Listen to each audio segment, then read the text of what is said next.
Pennsylvania violated the state and federal constitutions and re-gerrymandered our congressional districts. They gerrymandered the district in an effort to get rid of Scott through a lot of Democrat areas in his district.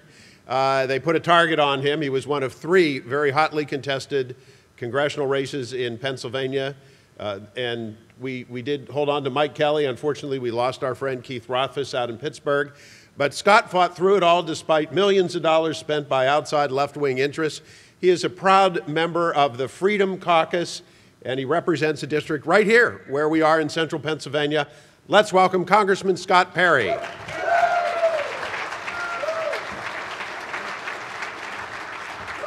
Thank you, Lohman. It's been a long, long run, as you know, and thanks to all of you. Good morning. Good morning. That's right. So we're going to get right into it. A lot of times people ask me, what do you think the difference is between Democrats and Republicans? What's the difference, Perry? Well, if you characterize it this way and just think about it, Democrats want to control the things, like think about it. They want to control what you eat, when you eat, what kind of car you drive, what clothes you wear, where you go to school, what you're taught at school. They want to control everything. Republicans don't. That makes it a difficult thing for us, right? Because we want to conserve what we have, what we know works. That's what we're about. And the Democrats, of course, they're for progress. And of course, just by transposition, Republicans aren't for progress because we're not for what the Democrats want.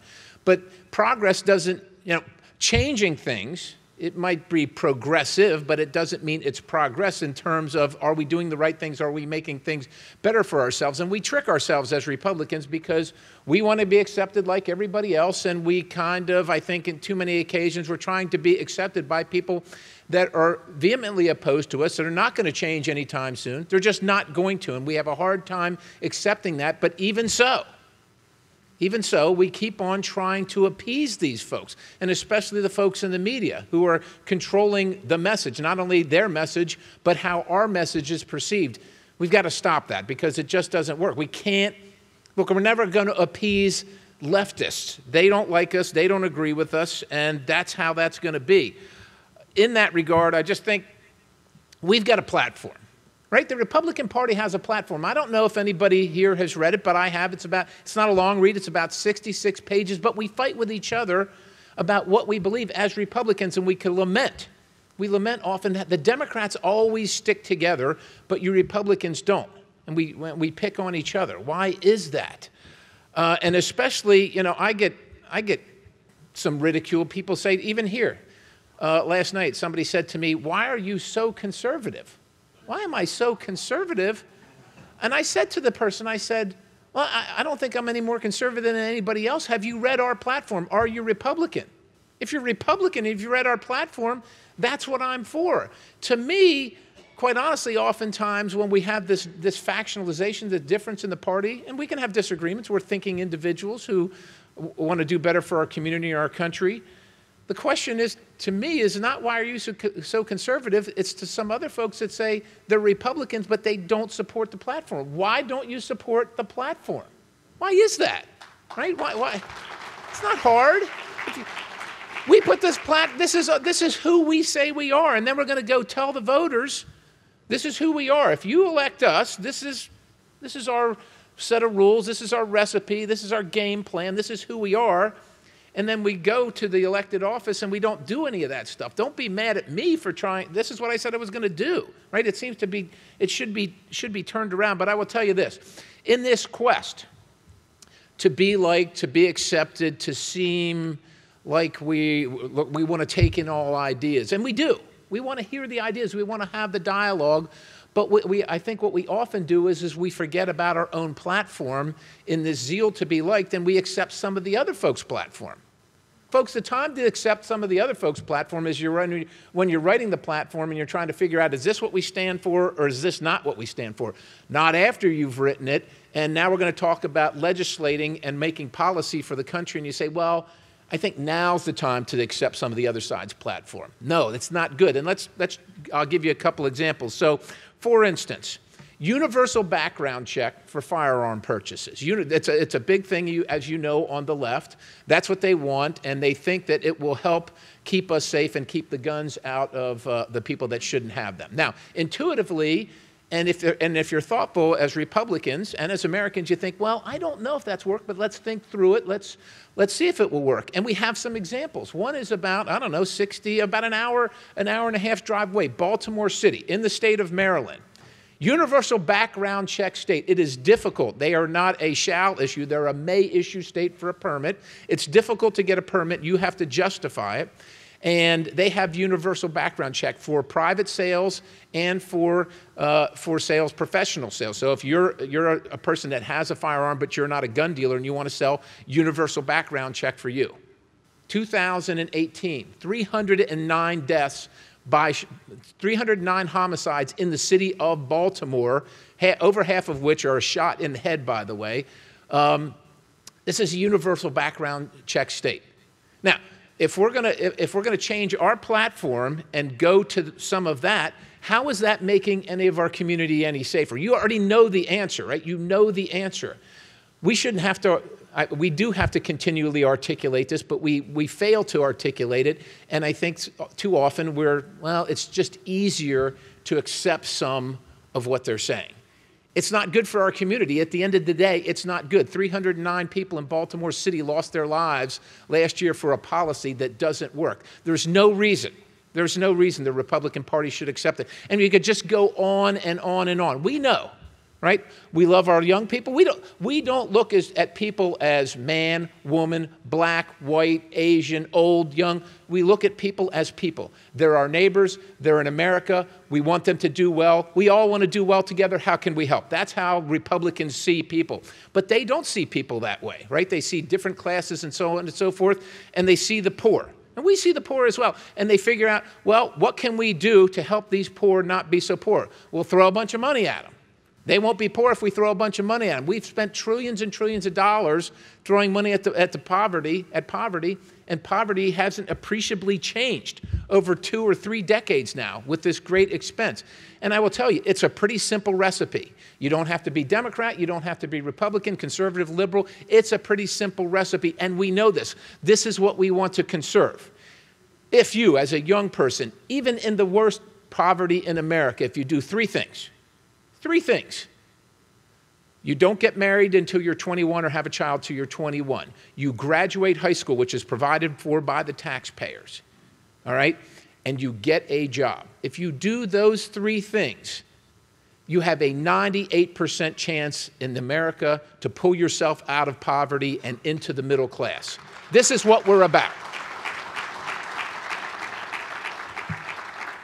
This is what we're about, but yet we keep on trying to find a way to agree with the other side, even though we know their policies don't work. It's actually fairly simple. This is why we're conservative. We want to conserve the things that we know work. They want to try all these other things, and we shouldn't be trying to follow them down that road. So it's the platform, I think, that we could coalesce around as Republicans and be on the same page, but we have to acknowledge that. Now, I want to talk to you about something else, this civil strife that we see in our country. It's in our discourse, but it's even more than that, right? It's even more than that. We always hear in America, one of the things that we love about America, one of the things that other countries love about America is the smooth transition of power. I want you to just think about this. The smooth transition of power. We're not a third world dictatorship. We're not a tin horn country from some other place that they changed the rules during the middle of the election, and even though somebody's elected, they never really accept it, and there's civil war and so on in the streets. This is America. Even though somebody's elected that you don't agree with, you accept the will of the people, and you get on with it. You are the loyal opposition, loyal to your country, but opposed to maybe some of the policies of somebody that got elected that you disagree with, and that's okay. We'll get in the arena of ideas, we'll talk about it, and I think we can make a difference, and we'll change it the next time and keep on having the discussion while we love our country, while we smile through our days and we make our community better. That's America. But I would just submit to you, if you think about after George Bush I was elected, after his election, Bill Clinton was elected, and I suspect if you are like I, everybody in the room, we didn't really agree with Bill Clinton's policies, right? We didn't agree. Let's face it, we didn't agree, right? Now, we didn't think Bill Clinton was a horrible, evil person. We just didn't agree with his policies. We accepted the will of the people, and we said, Republicans, conservatives, we have to do better. We're the loyal opposition. We love our country. Bill Clinton's going to be the president for a while, and we're going to do better next time. The next time, Bush gets elected. But the smooth transition of power, well, it wasn't that smooth, as you recall, right? Because one half of the country didn't accept it. They said he was not elected, he was selected. And they never acknowledged the legitimacy of his presidency for 8 years. They fought and fought, and they resisted. They were not the loyal opposition. I would say they were not the loyal opposition. They were focused only on destroying his presidency, even if it meant bad things for their own country, right? And we fought through that. The next election, of course, President Obama wins. Again, we are not happy in the room, right? We don't disagree with him personally. He's probably a nice guy, seems like a wonderful family man, but it's the policies that we focused on, and we said to ourselves as Republicans, we missed the mark, we didn't do a good job, we didn't get our message out there, and we're going to have to do better next time. We're going to be the loyal opposition. It's not that we dislike Obama, President Obama as a person, but we disagree with his policies, and we don't think they're good for the country, and that's the battleground that we're going to fight on. Right? But the other side, they were fine with everything. You never heard any problems. We love Obama. We love the policy, et cetera, et cetera. And Republicans went on. And then Donald Trump gets elected, right? Does half the country acknowledge this president, the legitimacy of this presidency? They do not. This is the difference, folks. We are at the beginning of something very different that has happened in other countries over a long period of time where we don't have the smooth transition of power. And I just want you to recognize that. The resistance, it's not the loyal opposition anymore. It is the resistance to the will of the people. And that is an issue. That is an issue that we have to confront. And I will tell you this as well. Look, it happens in your business. It happens in your personal relationships, your friendships, your education, everything. If you are asleep, so to speak, while things are happening, or if you're giving just a little bit away every time, right? If you just let these things kind of ebb away, you will lose everything. You will lose everything. And our education system has been taken over, and it's been a long time. But when we live in America now, where in the past, if you called somebody a socialist, they were very, very offended. Now we have people running openly as socialists, as in a socialist party, and we know from history, we know that this does not comport with what is good for people, what is good for your neighbor, what is good for our country.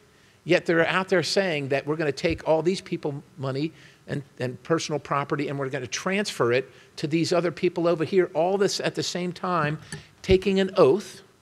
This is the Constitution of the United States, folks. It's not a long read, right? You take an oath to uphold and defend this. And what would you do when you uphold and defend this is defend personal property rights. The government does not have the ability. It should not have the ability to take your personal property, but that's what socialism does. It's at its basis form, it takes your personal property.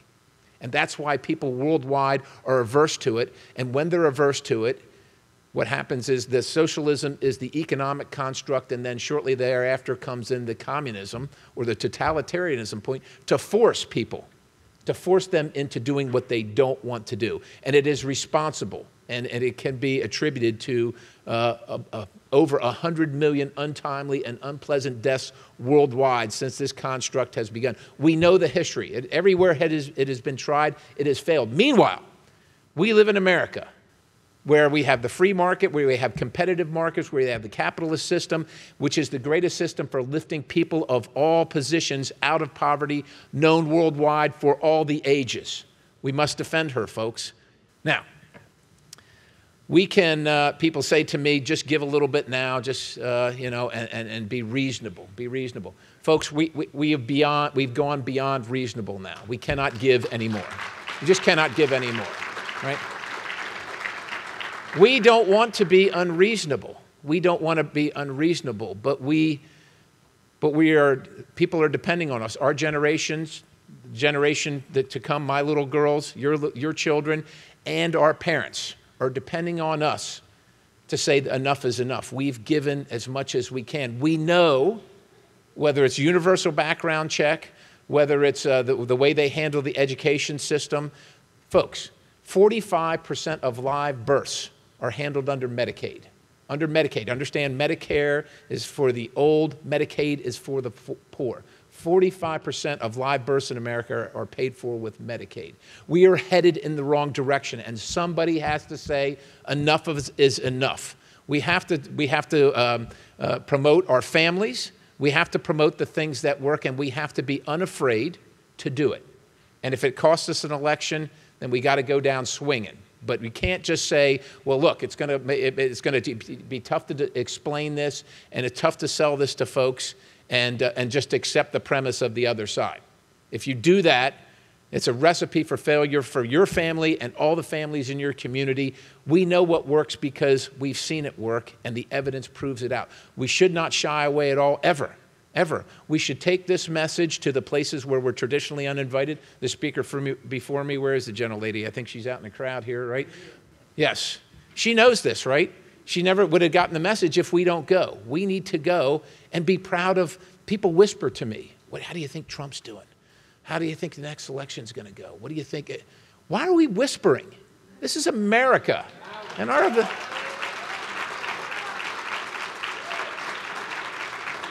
I mean, whoever won this battle, whoever won a fight by whispering, if you're not confident in these things, how can anybody else be?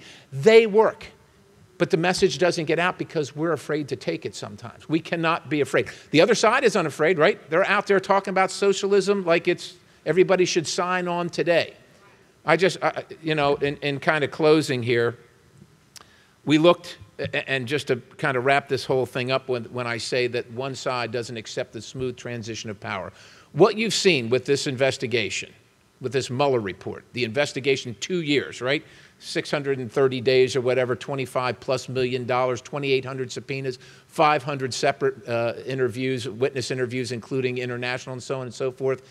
What that is an example of one side not just refusing to accept the will of the people. That is not the smooth transition of power. What they attempted to do was destroy a presidency before it happened and then after it happened and subvert the will of the people. That is what dictators do. That is what intolerant people do. And if we don't say something, people will say, well, we better wait. We don't know. We just saw the summary, right? We better wait before we say anything. And before that, well, we don't know what the Mueller report's going to come up with. Maybe the president did something. The president didn't. This whole thing has been contrived by the other side. And if the folks in this room aren't going to say anything, how do you expect the rest of... The rest of the world's not going to say anything. We have to stand up for what we believe in and shout it proudly from the mountaintops because we know it works and our country depends on it. God bless you. Thank you.